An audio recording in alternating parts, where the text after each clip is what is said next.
Hi everyone, welcome to the FR topic explainer video on the performance ratios. This is the second video in the series of videos that we have recorded for the performance ratios, and this particular video is going to focus on liquidity ratios. I am Aleena Kareem, your expert tutor for the financial reporting exam. The aim of this video is that we are going to talk about which ratios come under liquidity ratios, how can they be tested in the exam, and how should you structure your answer to get maximum marks within the exam. So let's start with it. The performance ratios that we are covering in this series of videos are going to focus on working capital, liquidity, and solvency. Please go through the working capital video first, then you can come to this liquidity video and then the solvency video. Let's start with what liquidity ratios are and how are they going to be tested in our exam. Now, once again, as you saw, in case of working capital also, we repeatedly talked about liquidity of the business. That is also one aspect that is measured through the number of days that our funds are stuck. But there are other measures also of liquidity in the short term and the long term that are going to be accounted for. So let's see how the liquidity ratios impact our business. Now, in case of liquidity ratios, first of all, we'll start off with the short-term liquidity ratios. There are two particular ratios that we are going to deal with. One is called current ratio. The other is called quick ratio. Current ratio, again, is something which very frequently has come up in the past exam papers. However, we are going to cover both of these because quick ratio has also come up in the past exam papers. So let's pick them up one by one and discuss what these are. Now, in case of current ratio, we are going to have a very simple formula, which is current assets divided by current liabilities. So in the statement of financial position, you have this section already made. Of course, the interpretation part comes after the statements have been completely made. And then there is not one single ratio that can explain everything to you. So we have to approach the business from multiple sides, multiple dimensions. So one of those dimensions is picking up the figures which are there in the statement of financial position and analyzing the liquidity on their basis. So the first one over here is the current ratio. Now let's see what this ratio in general means and then how it has been tested in the past exam papers.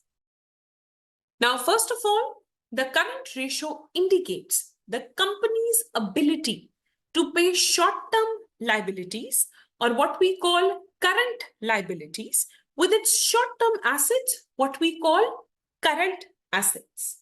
So it is something in which we are comparing the current assets and identifying whether they are sufficient enough that if we need to pay our current liabilities, we will be able to do it easily. Now, again, the acceptable level of current ratios, it varies greatly between different industries. However, a very common indicator that is taken is that it should definitely be above 1. Now, we have seen a couple of past exam papers in which the industry standard was also very different. In certain cases, some people say it should be 2. Our examiner has never specified anything. So you need to see the industry standard also. However, below 1 definitely shows that there are liquidity issues. Why? Because immediately if you have to pay off your current liabilities, you don't have enough assets to pay them off. And please remember that selling non-current assets to pay current liabilities is not an intelligent strategy. We as accountants need to make sure that the working capital is managed very efficiently. And therefore, we need to make sure that the short-term liabilities are paid for by the short-term assets, which are our current assets.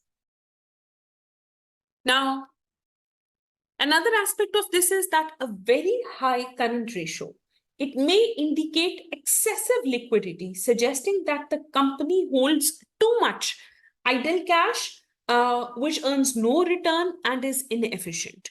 So if your current ratio is, let's suppose, going at 10, 12, 14, it means that the company has way more current assets than their current liabilities. And it means that either they are not efficiently investing that cash, they're just keeping it in the business. Just keeping the cash in the business, it's not a smart decision. So a good business is which keeps the cash in the running and earns from it.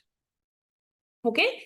Also, it may a very high current ratio, it may also imply that the company is not utilizing the short-term financing effectively, missing opportunities for cheaper funding sources. So this means that having a very low ratio or a very high ratio, both are not good indicators of the liquidity management of the company, which is the short-term liquidity management of the companies. Now, once again, I will bring the relevance point over here that when you are dealing with a particular business, it is very important to understand the nature of the business also before commenting on its current ratio. So, a traditional manufacturing business, it may require significant working capital investment in the inventory. So, their current ratio, it may be 2 or it may be even higher. Some standards say that 2 should be good for current ratio. In modern manufacturing companies, mostly a just-in-time system is used. And in that case, the buffer inventory is lower and the current ratios are also relatively lower. In some industries, even a less than 1 current ratio might also be good.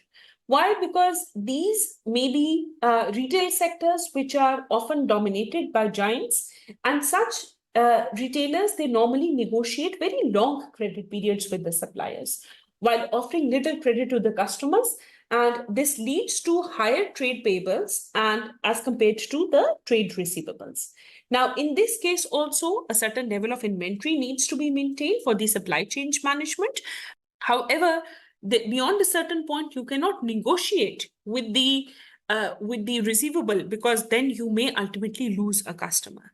So again, in your exam also, you have to see the nature of the business first and then identify that what kind of ratio is there and how is it good. So ultimately, the overall utilization of funding is very important to identify the short-term liquidity of the company. Now, let's see some examples from the past exam paper questions with respect to current ratios and see how variation occurs in the answers. So it says that the current ratio has significantly increased in the year. Once again, I would request you to pause the video over here, read this text first, and then resume the video to read it with me. So it says that current ratio has increased significantly in the year.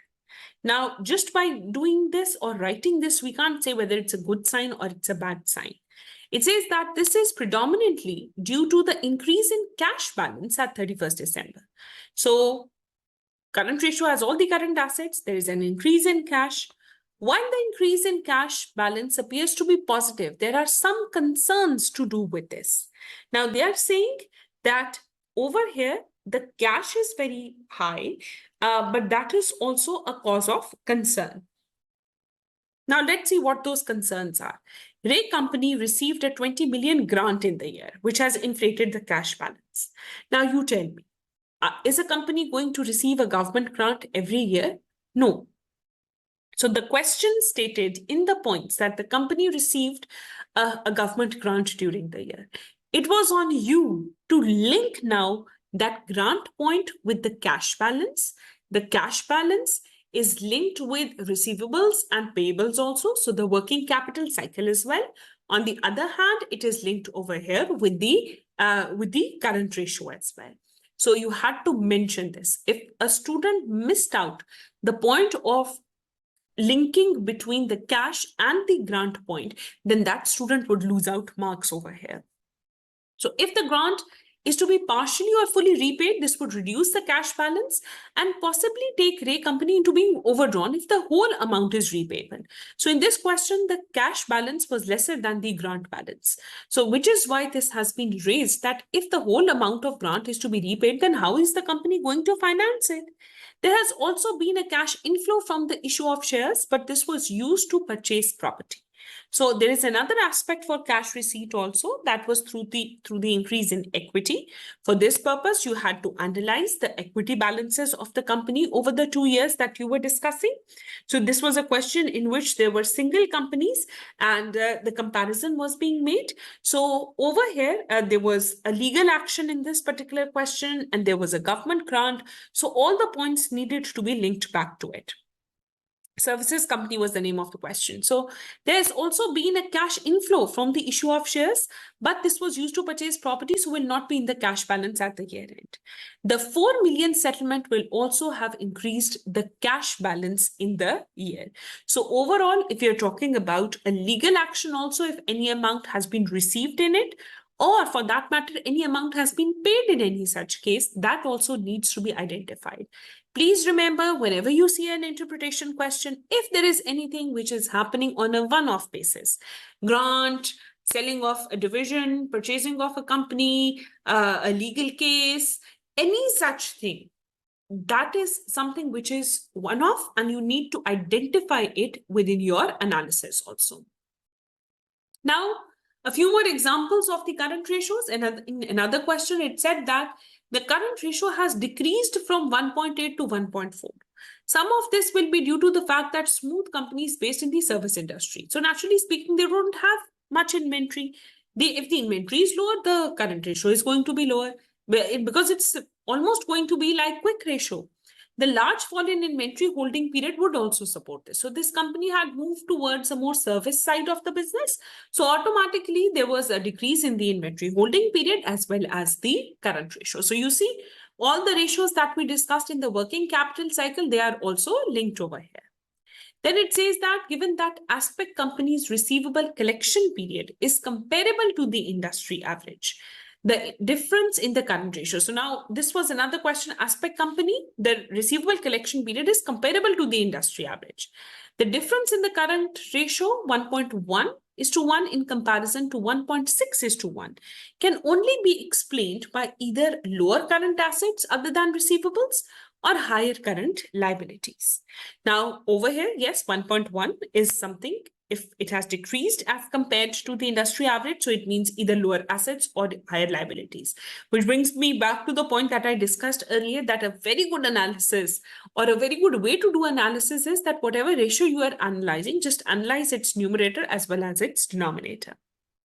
As Aspect companies, cash balance does not appear to be low. This suggests that its liabilities might be high. Now, once again, over here, cash balance is high. So if without checking in detail, you simply say that one of the reasons is that the current assets may be lower. Yes, they may be lower.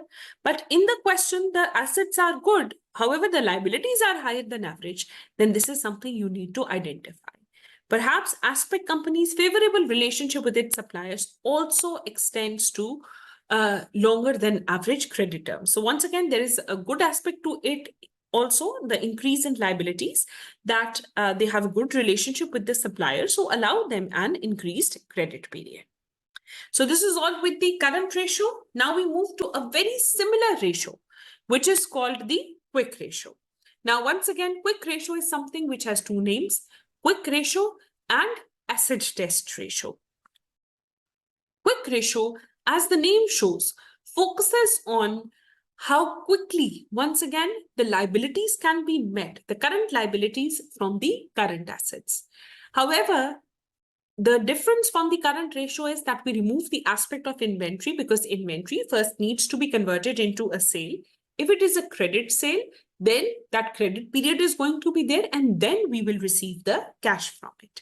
So over here, we remove the inventory, which is like a less liquid asset, and we solve the answer without it to analyze once again the short-term liquidity of the business.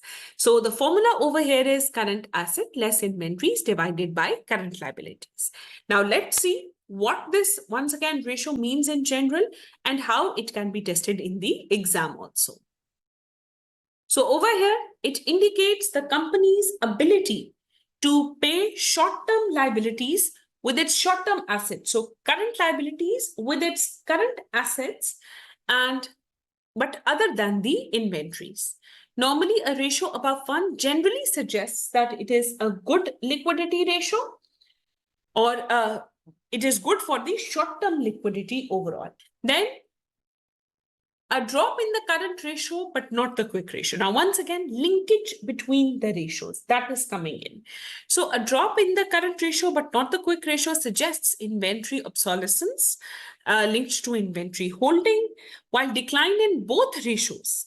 See, the difference in the two ratios is of inventories.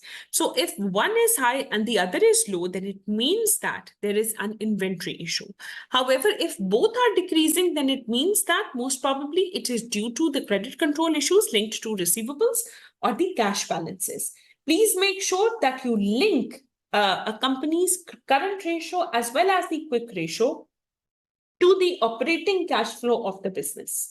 A healthy cash flow will often compensate for weak liquidity of the assets, and that is something that can be used for the long-term sustainability of the business.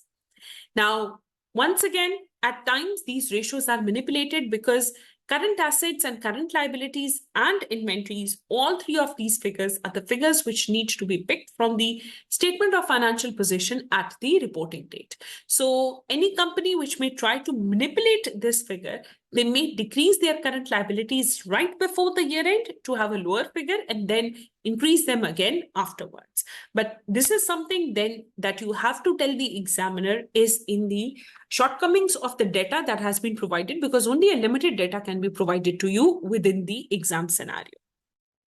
Now let's see an example of the liquidity ratios. This point we have already discussed that it needs to be analyzed with cash flows and efficiency ratios. So let's see from the past exam papers a question which dealt with quick ratio. This is with respect to aspect company. We just covered the current ratio part of the aspect company a few moments ago. So this for the same company, now we are talking about the quick ratio. So as aspects companies, asset ratio 0.57:1 is much lesser than the industry average of 1.4:1. So it's almost half, less than half actually. This would also suggest that aspect company is holding a higher than average level of inventory. So the difference between the two, that is reflecting on the inventory. So this may raise a concern about aspect company's ability to sell its inventory. There's also a current tax bill to consider. So different breakup of the liability as well as the assets are going to be considered over here. Indeed, if aspect company were asked to settle its current liabilities from merely its receivables in bank, it would be unable to do so. So perhaps Funject company may wish to further investigate the procedures associated with the purchase and holding of aspect companies inventory. And as a parent, the name of this question was actually Funject company and it was the parent company. So as a parent company, Funject company should be able to influence these procedures and have more control over the levels of inventory. So again, this is going to be linked to the efficiency ratios or the working capital ratios that we've just discussed. So you're going to link it to the inventory holding period as well. Now you see, once again, I'm going to emphasize on this point that everything has to be linked to the scenario. No generic comments in this regard. Now let's move on to how the question in the exam can be attempted for these ratios. I have discussed this in detail in the first video with respect to working capital ratios as well, that you have to use a 3-step approach, which is going to be state where you tell what is the change in your ratio. Has there been an increase, decrease, or the comparative figures? Then you have to apply it to the scenario. By applying it to the scenario, it means that you have to give the reason for that change, all the possible reasons. A very good way to answer it is that you see the item in the numerator, identify the change in that, identify the item in the denominator, see the change in that, and then comment on the question. This change part you can pick up from the numerical figures which are given in the question, and normally the description or the points which are given, they are going to lead to an impact in your discussion. No point is written extra in the ACCA exam. So everything that is written in the question is going to impact your answer somehow. So apply it to the scenario, tell the reason, what is the possible reason of increase, what is the possible reason of decrease with respect to the company that we are dealing with, and then conclude. In conclusion, you have to tell what the impact of this change in ratio can be for the future of this particular company. So if we are dealing with a current ratio, so company can have liquidity problems in the short term in the future. So identifying that is your conclusion. For every ratio, use this 3-step approach: SAC, SAC, state, apply, and conclude. And that is going to comprehensively cover everything which is required for your answer. If you're using this approach in your discussion, you can get full marks for your discussion. And with this, we come to the end of this video. Thank you so much for going through it. Please take the learnings from this, go through the content in the study hub also, and apply it in your practice from the past exam papers as well. If you do that, you will be very comfortable and you can easily attempt any question that comes your way in the final exam. Best of luck for your preparation. Thank you.